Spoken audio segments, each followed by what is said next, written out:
Halo, selamat malam pemirsa, selamat datang di iNewsroom bersama saya Diandra Mukni. Kami akan membahas berita utama secara mendalam, komprehensif dan tentunya eksklusif. Sebagai pembuka iNewsroom kali ini kami memiliki informasi. Petugas gabungan menghentikan sementara proses pencarian korban kebakaran Glodok Plaza setelah kembali menemukan satu jenazah korban sore tadi.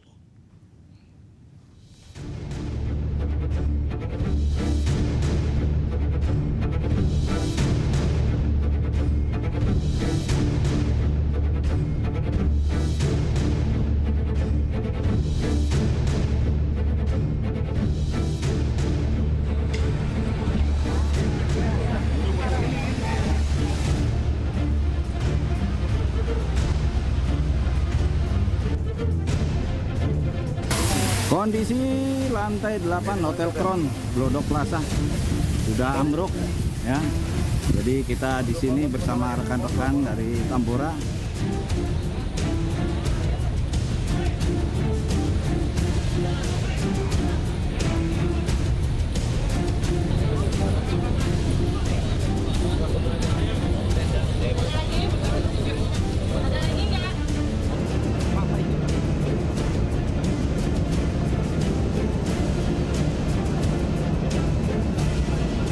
Pemirsa, petugas kembali mengevakuasi korban kebakaran Glodok Plaza, Jakarta Barat. Satu jasad korban berhasil ditemukan dan langsung dibawa ke Rumah Sakit Polri Kramat Jati, Jakarta Timur sore tadi.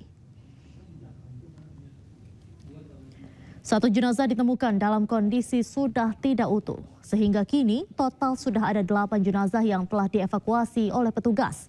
Proses evakuasi terkendala area bangunan yang cukup luas dan banyaknya material bangunan yang mudah roboh sehingga membahayakan petugas. Pencarian korban akan dilanjutkan kembali setelah pembersihan bangunan selesai dilakukan. Adapun durasi pencarian korban ditargetkan dilakukan dalam sepekan. Kami menyusuri ini kolaborasi gabungan Sargab ya. Didampingi oleh pengelola gedung Pak Abraham ya, Pak Abraham yang tahu persis medan dan denah bangunan. Baik, kisaran di pukul setengah 4 ya, setengah 4 atau jam 15.30 di lokasi kitchen food itu ya serpihan lah gitu, tapi bersama DVI tadi langsung dimasukkan satu kantong, nanti akan diperiksa lebih lanjut di RS Polri. Bisa diperjelas terkait dengan serpihan yang tadi Anda sebutkan?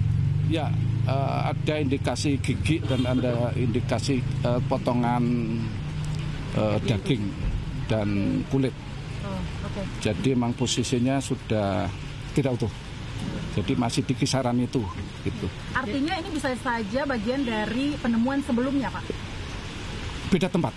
Oh, di beda tempat. Jadi ini karena kemarin melakukan penyisiran, kita masuk dari depan sini, tadi kita mencoba masuk dari belakang. Dalam satu lantai 8 yang sama. Cuman kemarin kita temukan, kita menyisir dari tangga darurat depan ini, tadi kita dari belakang. Maka kita tadi turun dari belakang. Jadi berlawanan. Jadi yang ada kemungkinan yang belum disisir oleh teman-teman yang sebelumnya. Makanya tadi temukan. Kalau pencarian sendiri akan dilakukan lagi hari ini atau nanti akan dilanjutkan besok hari, Pak? Nah, sebenarnya tadi ada kesepakatan, ada petunjuk dari pimpinan. Ini tadi kan sempat kita hentikan kan, mengingatkan struktur dari bangunan itu kan udah panas sekian, itu membahayakan bagi kita tim penyelamat. Jadi kita hentikan, ada upaya dari pengelola gedung bangunan untuk membersihkanlah badan, karena di dalam itu banyak akses yang ketutup ya. Jadi dari material-material besi yang sudah runtuh menyatu di lantai. Jadi tadi sepakat gitu kalau dibersihkan oleh dari pengelola bangunan gedung tadi sebagian terus, makanya dari pihak kepolisian, dari Polsek sepakat yuk kita naik bersama-sama gabungan dari semua unsur. Sementara itu kepolisian melalui Kabid Humas Polda Metro Jaya Kombes Pol Ade Ari menyebut akan melakukan olah TKP setelah proses pencarian selesai. Kemudian proses pencarian masih terus dilakukan di TKP. Nanti selanjutnya akan dilakukan pemeriksaan secara laboratoris atau pengecekan dan olah TKP oleh Puslapor, ya, Puslapor Bareskrim Polri, ya, untuk dilakukan pendalaman, penyelidikan, dugaan penyebab terjadinya kebakaran. Jadi tahapan itu akan dilakukan. Untuk mengetahui perkembangan informasi terkini, kita akan langsung bergabung dengan rekan Amrina Rida yang berada di lokasi kebakaran Glodok Plaza, Jakarta Barat, dan ada rekan Hamzah Hasibuan di Rumah Sakit Polri Kramat Jati, Jakarta Timur. Selamat malam rekan-rekan, kita akan ke Amrina terlebih dahulu. Amrina, sejauh ini seperti apa proses pencarian korban di Glodok Plaza? Ya, Diandra, untuk saat ini proses evakuasi ataupun juga pencarian korban sudah dihentikan sementara oleh pihak Gulkarmat. Sebenarnya untuk proses evakuasi dan pencarian korban pada hari ini sempat dihentikan juga pada pagi hari hingga pada pukul 2 siang begitu, dan baru dilanjutkan lagi pada pukul 2 siang hingga 4 sore. Dan pada proses pencarian pukul 2 siang hingga 4 sore inilah pihak Gulkarmat dan juga petugas gabungan ini berhasil mengevakuasi lagi satu kantong jenazah yang mana berhasil dievakuasi sekira pada pukul 15.30 di area lantai 8 di area kitchen food begitu. Jadi sebenarnya kalau misal kita melihat sejauh ini sudah ada total yakni 8 kantong jenazah yang telah berhasil dievakuasi oleh pihak Gulkarmat. Oleh karena itu usai ditemukan pada hari ini satu kantong jenazah dan berhasil dievakuasi, untuk proses evakuasi dihentikan sementara, dan kalau dari pihak Gulkarmat menyampaikan bahwa alasan penghentian sementara evakuasi atau pencarian korban adalah dikarenakan kondisi dari lantai 7, 8 dan juga 9 yang terdampak kebakaran ini sudah tidak ataupun juga sudah tidak aman bagi para petugas, sudah membahayakan di mana untuk material-material yang terbakar ini sudah banyak berjatuhan di area lantai.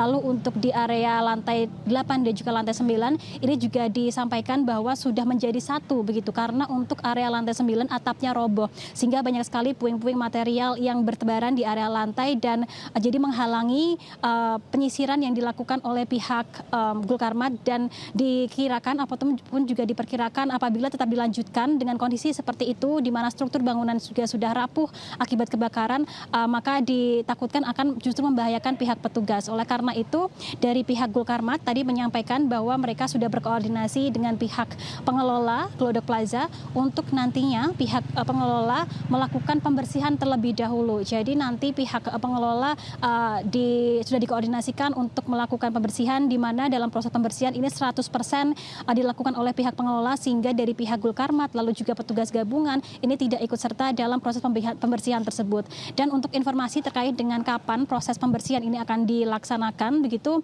dari pihak Gulkarmat dan juga dari pihak petugas, misalnya petugas BPBD mengatakan bahwa mereka juga belum tahu, namun dimungkinkan ataupun juga mungkin untuk proses pembersihan akan dilakukan esok hari dan 100% dilakukan oleh pihak pengelola. Barulah nanti usai adanya proses pembersihan evakuasi akan dilanjutkan kembali. Dan apabila kita melihat data, memang secara total hingga hari ini terdapat 8 kantong jenazah yang berhasil dievakuasi oleh pihak Gulkarmat dan juga petugas gabungan begitu, di mana ke-8 kantong jenazah ini sudah berada di RS Kramat Jati untuk diidentifikasi. Diandra. Baik, terima kasih Amrina atas laporan Anda. Selanjutnya kita akan ke rekan Hamzah Hasibuan di Rumah Sakit Polri Kramat Jati. Hamzah, apakah sudah ada jenazah korban yang berhasil diidentifikasi sampai saat ini?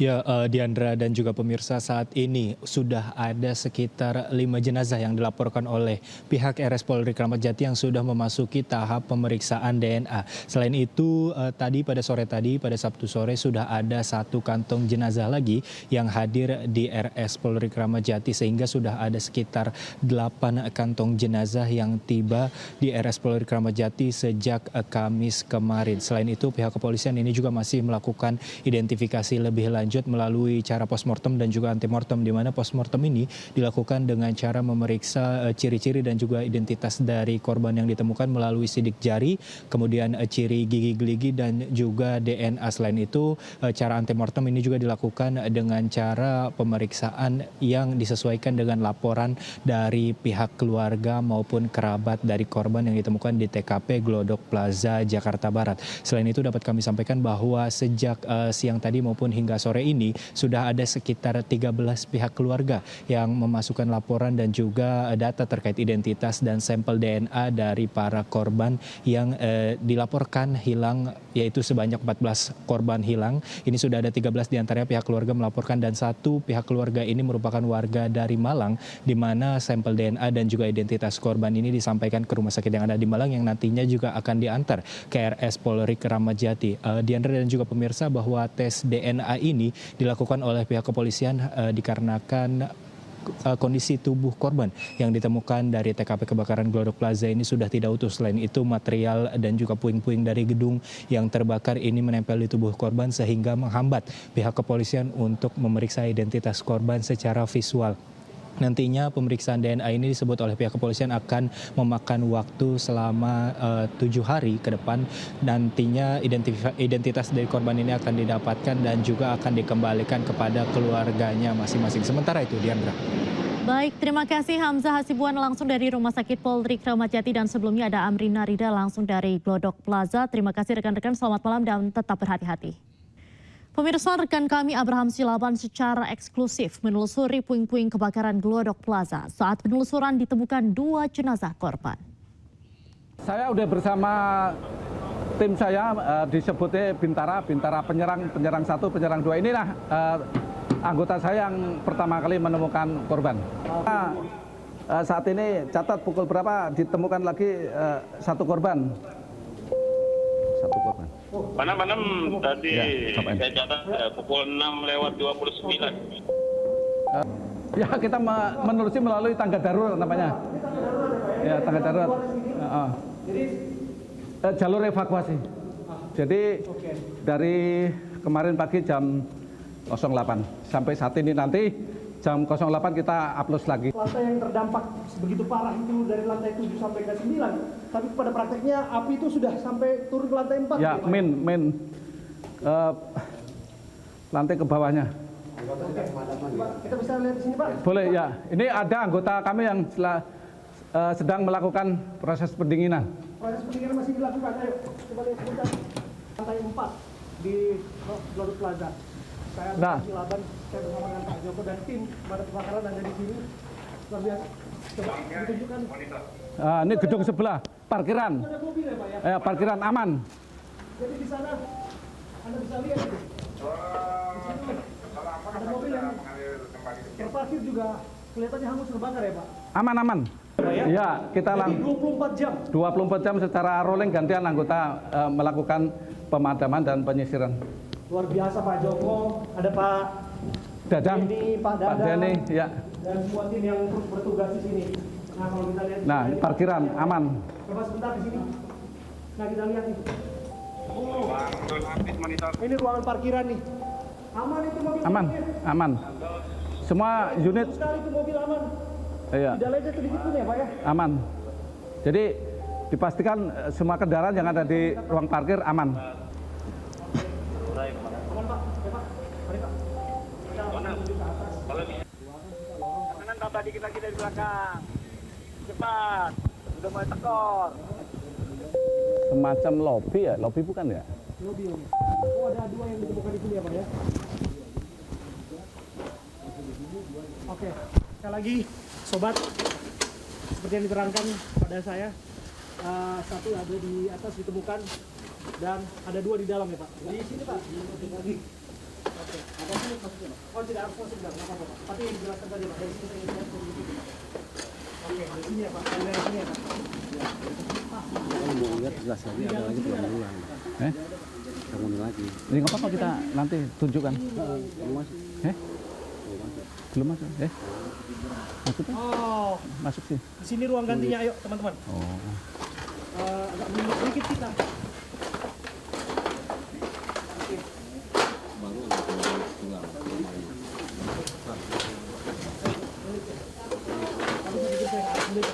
Di sini sudah cukup ditunjukkan saja. Ini ruang ganti mereka. Yang sebut saja mereka api semburan. Yang mereka berganti di ini. Masuk ditampung 301. Masih ada pakaiannya. Itu masih ada pakaiannya itu. Bang Bule. Pakaian dalam sama sekali. Baru ketemuin. Masuk ke dalam situ.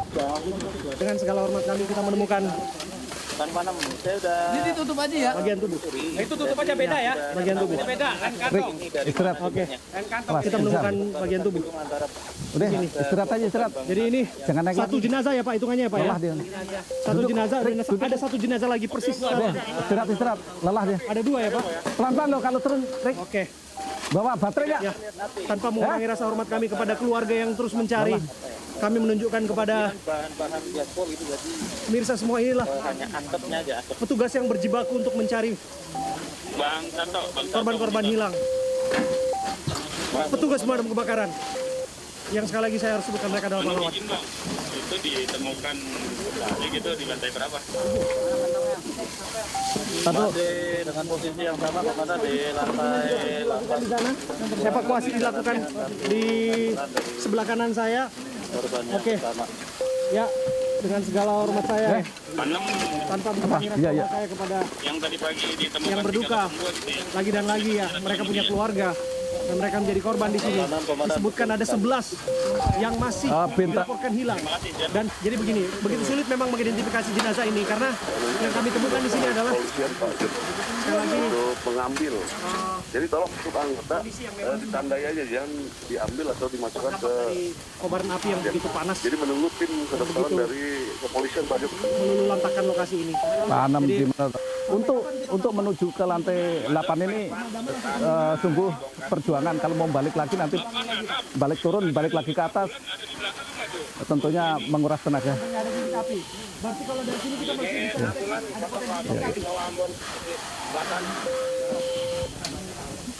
Dua lagi. Kita lagi butuh Istirahat dulu. Ya. Sekali lagi saya katakan sembari evakuasi dilakukan di sini karena kita menemukan saya Abraham Silaban dan Pulas saya. Joko. Iya. Pulas. Petugas pemadam kebakaran lainnya, kami menyusuri tempat ini dan kami menemukan sedang diupayakan. Itu ada BPBD tapi ya, dan sudah dievakuasi. Ya. Laporannya sesungguhnya berapa Pak? Korban yang hilang Sebelum jam 00 itu 13, tapi setelah jam 00 ada lagi masyarakat melaporkan satu orang lagi dalam arti belum diketahui kabarnya. Jadi total seluruhnya 14. Total 14? 14 yang udah ketemukan di hari kemarin 4, ini hari 2 berarti 6. Nah, 6 dari 14 laporan dari masyarakat. Oke. Iya Pak ya, rata ya Pak ya? Ya, ini gedung semacam kotak. Yang di depan sana buletan itu adalah parkiran. Oke. Jadi semacam letter L bangunan. Oke. Sangat luas. Oke Pak. Seperti ini. Pemandangan di sini. Ya. Ya. Cukup. Saya bisa katakan. Sebelumnya kebakaran hebat menghanguskan 3 lantai di Gedung Glodok Plaza Jakarta Barat Rabu malam. 14 orang dilaporkan hilang, 8 diantaranya ditemukan tewas, sementara penyebab kebakaran hingga kini masih diselidiki.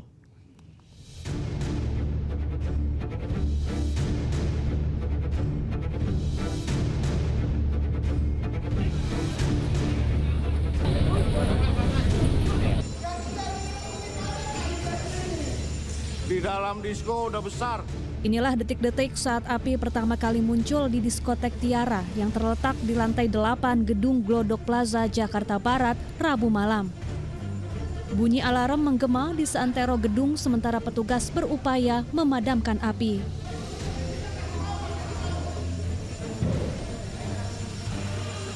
Karyawan dan pengunjung diskotek pun panik. Sebagian berhasil menyelamatkan diri, namun beberapa orang terjebak dalam kebakaran.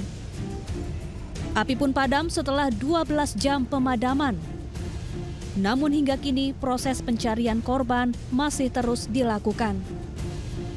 Dilaporkan sedikitnya 14 orang hilang. Hingga Sabtu sore, petugas telah menemukan 8 jenazah korban. Sementara itu, Pemprov DKI Jakarta memastikan akan memberikan bantuan kepada para korban dan mendampingi proses klaim asuransi. Pertama, pastinya kami akan mengoptimalkan. Dinas Sosial sudah saya perintahkan untuk melakukan pendataan terkait masalah misalnya asuransi dan sebagainya. Kemudian juga untuk yang korban lainnya kalau ada JKN itu juga bisa dipergunakan. Nantinya untuk pendataan lanjut kami minta Dinas Sosial untuk melakukan pendampingan terkait klaim asuransi. Dan nanti dari Pemprov tentu saja akan menyesuaikan dengan yang seharusnya dilakukan oleh pemerintah provinsi.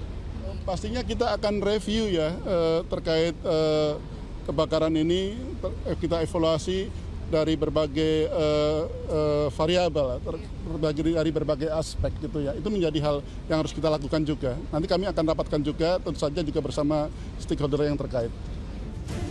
Adapun hingga kini polisi masih terus menyelidiki penyebab pasti kebakaran dengan menggelar olah TKP dan memeriksa sejumlah saksi. Dari Jakarta, tim liputan iNews melaporkan. Bersama pagar laut sepanjang 30,16 km di pesisir utara Kabupaten Tangerang, Banten akhirnya dibongkar TNI Angkatan Laut bersama sejumlah nelayan. Pembongkaran dilakukan bertahap dan diperkirakan selesai dalam waktu 10 hari.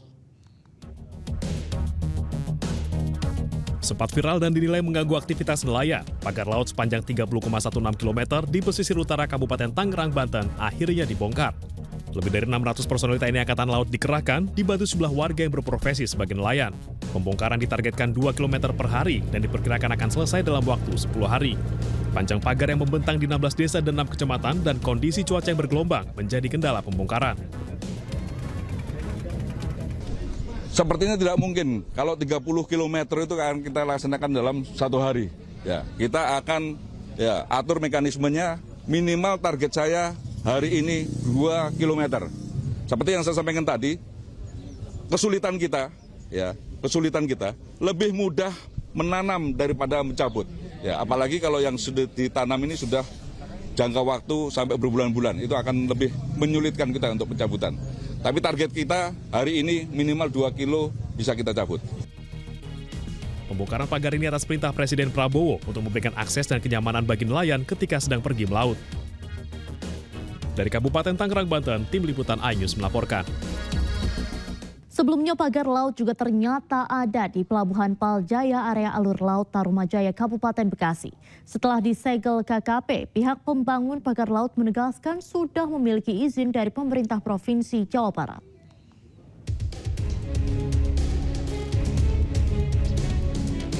Viralnya pagar laut di Kabupaten Tangerang, Banten ternyata juga ditemukan di kawasan Kabupaten Bekasi. Pasca dilaporkan, pagar laut di Pelabuhan Ikan Paljaya Tarumajaya, Kabupaten Bekasi, Jawa Barat, disegel oleh Kementerian Kelautan dan Perikanan. Namun pihak PT Tunas Ruang Pelabuhan Nusantara (TRPN) sebagai perusahaan proyek yang sedang membangun di perairan Tarumajaya, menegaskan mereka justru telah memiliki izin dari pemerintah Provinsi Jawa Barat untuk membangun pelabuhan dengan memasang terlebih dahulu pagar laut. Antara perjanjian bersama antara Provinsi Jawa Barat dengan klien kami, yang diantaranya adalah kami diminta untuk membangun sarana dan prasarana pelabuhan yang ada di DKP, yaitu sarana toko-toko, perbaikan jalan, kemudian pembangunan kantor DKP, kemudian klien kami akhirnya menyerahkan semua energi keuangannya untuk membuat pelabuhan. Bahwasanya ini sudah dikeruk, tentunya ada yang namanya pagar-pagar, dan pagar-pagar ini juga atas permintaan dan persetujuan dari DKP, karena perintah dari DKP Jawa Barat begitu dari Bekasi ya. Jadi dikerjakan itu. Nah, ketika ini sedang mengerjakan, datanglah surat komplain dari KKP. Kenapa kalian bekerja? Loh, kami bekerja kan bukan karena perintah kami sendiri, tapi karena perintah dari pemerintah Provinsi Jawa Barat, berdasarkan apa-apa yang mereka sudah tuliskan kepada kami. Meski begitu, pagar laut di Pelabuhan Ikan Paljaya Tarumajaya, Kabupaten Bekasi, Jawa Barat, tetap disegel pemerintah hingga saat ini. Dari Kabupaten Bekasi, Jawa Barat, Ahmad Jauhari Lutfi, iNews melaporkan. Terima kasih Anda masih menyaksikan iNewsroom. Pemirsa, hujan deras yang mengguyur kota Bandar Lampung membuat sejumlah wilayah terendam. 2 orang dilaporkan meninggal dunia.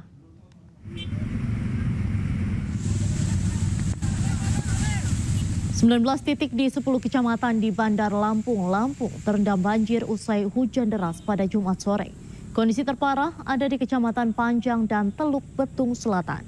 Bahkan di Kelurahan Welunik, Kecamatan Panjang, seorang warga tewas tersengat listrik saat membantu evakuasi tetangganya. Sementara di Kelurahan Pahoman, Kecamatan Teluk Betung Selatan, seorang warga tewas setelah terseret arus sungai. Kita masih dalam pendataan lah. Tapi yang baru kita dapat terima laporan itu baru 2 karena tersengat sama kanyut yang sekarang lagi dicari oleh tim terkait. Ada Basarnas, ada PMI, ada BPBD, ada Damkar, semua sudah ada di sana. Pemirsa, bencana banjir melanda sejumlah titik di Kabupaten Bangka Barat, Kepulauan Bangka Belitung pada Sabtu pagi. Tak hanya di Bangka Barat, banjir juga melanda kota tebing tinggi Sumatera Utara.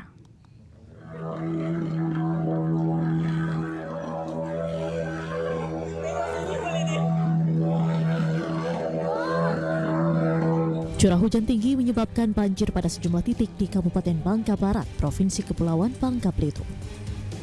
Setidaknya ada 3 kecamatan, yakni Kecamatan Parit 3, Mentok, dan Kecamatan Jepus yang terdampak banjir pada Sabtu pagi. Akibat banjir hingga Sabtu siang sejumlah ruas jalan tidak bisa dilewati dan pasar Parit 3 terpaksa ditutup.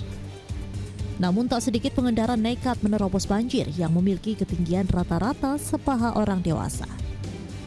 Sejumlah titik di Kecamatan Parit 3 menjadi langganan banjir apabila hujan lebat terjadi. Oleh karena itu, warga meminta pemerintah mencari solusi untuk menanggulangi banjir tersebut. Ya mudah-mudahan pemerintah ya insya Allah kalau masalah banjirnya kemana sih solusinya kan? Kita pedagang nih semua ngeluh nih. Ngeluh ya? Hanya boleh duit malah rugi nih. Ya enggak. Kalau banjir macam nih.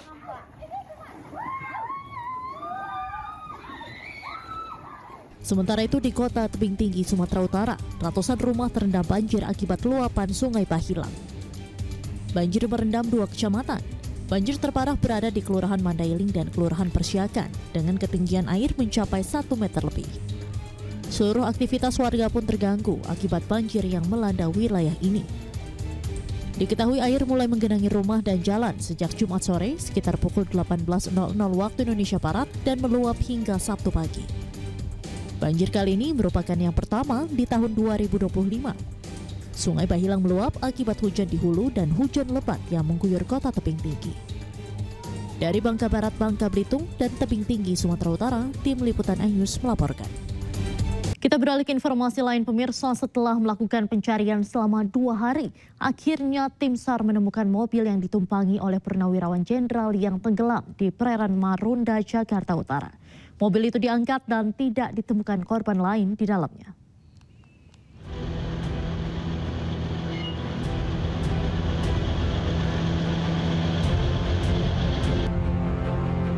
Setelah melakukan pencarian selama 2 hari, tim SAR Jakarta bersama aparat gabungan akhirnya menemukan mobil yang ditumpangi oleh Hendrawan Ostefan, Brigjen TNI Purnawirawan umur 75 tahun, di mana mobilnya tenggelam di laut kawasan Marunda, Cilincing, Jakarta Utara. Tim SAR menggunakan 3 buah perahu dan 13 penyelam untuk melakukan pencarian mobil tenggelam. Setelah ditemukan, mobil minibus ini lalu dievakuasi menggunakan alat kren ke dermaga. Petugas pun tidak menemukan korban lain dalam mobil berwarna hitam ini, namun kondisi mobil mengalami kerusakan parah.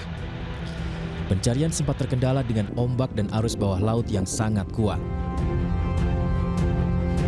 Pencarian sudah hari ketiga, hari pertama dan hari kedua itu kami terkendala dengan ombak dan juga arus bawahnya yang kuat ya, berarti cuaca memang menjadi kendala.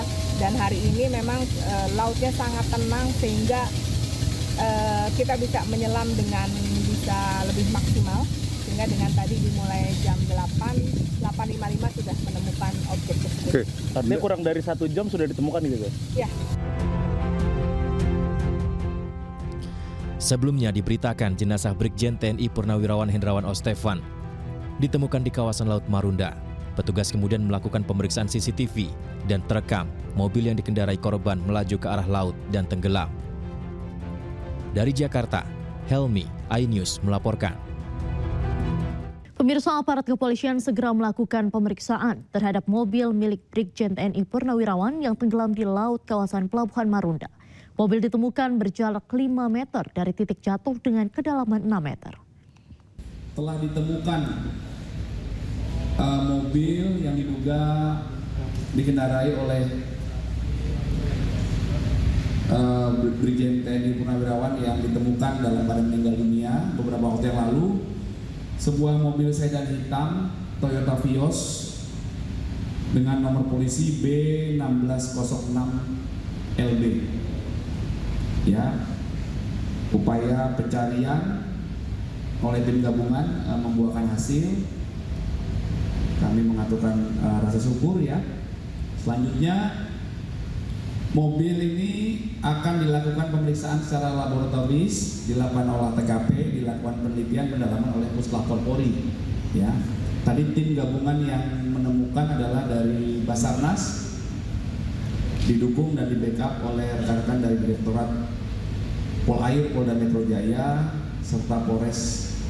Ditemukan tidak jauh dari sekitar lokasi penemuan jenazah di kawasan yang sama di Marunda di KCN, ya, di Kecamatan Cilincing, Jakarta. Pemirsa, seorang petugas keamanan ditemukan tewas di pos satpam rumah mewah di Kota Bogor, Jawa Barat. Korban tewas akibat luka di bagian dada.